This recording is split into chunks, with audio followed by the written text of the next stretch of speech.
بات یہ اس وقت ہماری ساری قوم جن چند پریشانیوں کو خود پیدا کر کے خود جھیل رہی ہے، انہی میں سے ایک ٹریفک سسٹم ہے۔ ٹریفک ان کنٹرول سسٹم کے نتیجے میں سارے انسان پریشان، ہر انسان جو ہے وہ گالیاں دے رہا ہے دوسروں کو اور خود بھی وہی کرتا رہتا ہے۔ اس سلسلے میں محکمہ ٹریفک کی کیا ذمہ داری ہے، یہ تو وہ پوری کریں گے، یہ تو ان کی ڈیوٹی ہے، مگر ہم لوگوں کی بحیثیت مسلمان کی کیا ڈیوٹی ہے؟ پہلی بات یہ ہم نے سمجھا ہی نہیں یہ کہ ٹریفک کے متعلق ہمارا اسلام کوئی قانون بیان کرتا ہے۔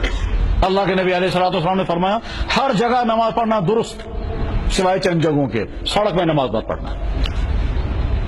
ترمذی شریف حدیث موجود ہے، زمین ساری کی ساری مسجد ہے، جہاں چاہیں وہاں نماز پڑھ سکتے ہیں، مگر 7 جگہوں پر نماز نہیں پڑھنا، ان میں سے قاریۃ الطریق، راستے میں نماز مت پڑھنا۔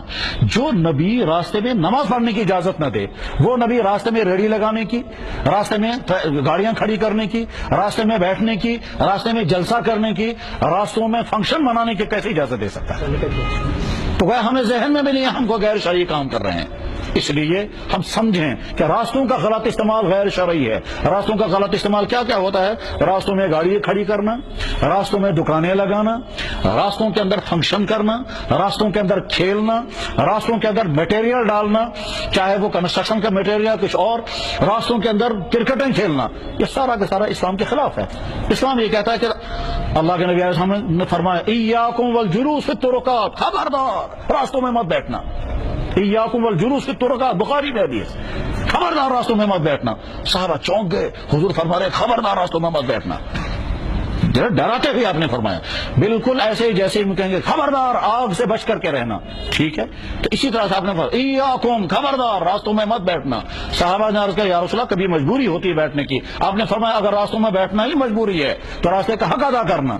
عرض کیا حضرت راستے کا حق کیا ہے؟ فرمایا گزرنے والوں کے لیے رکاوٹ مت بننا۔ ہم گاڑی کھڑی کر کے دکان میں بیٹھیں گے، وہاں شاپنگ کرتے ہیں، لوگ آ کر ہارن بجاتے رہتے ہیں، وہ اندر بیچارہ شاپنگ کرتا رہتا ہے، وہ سمجھتا ہے نہیں میں دوسروں کے لیے تکلیف کا ذریعہ ہوں۔ ذہنوں سے ہی نکل گیا یہ کوئی غیر شرعی کام ہے۔ ہم نے سمجھا شریعت شرعی ہماری صرف مسجد کے اندر صرف عبادت کے حد تک ہے، ایسا نہیں ہے۔ اسلام مکمل دین، زندگی کے تمام شعبوں کے متعلق مکمل گائیڈ کرنے والا دین ہے۔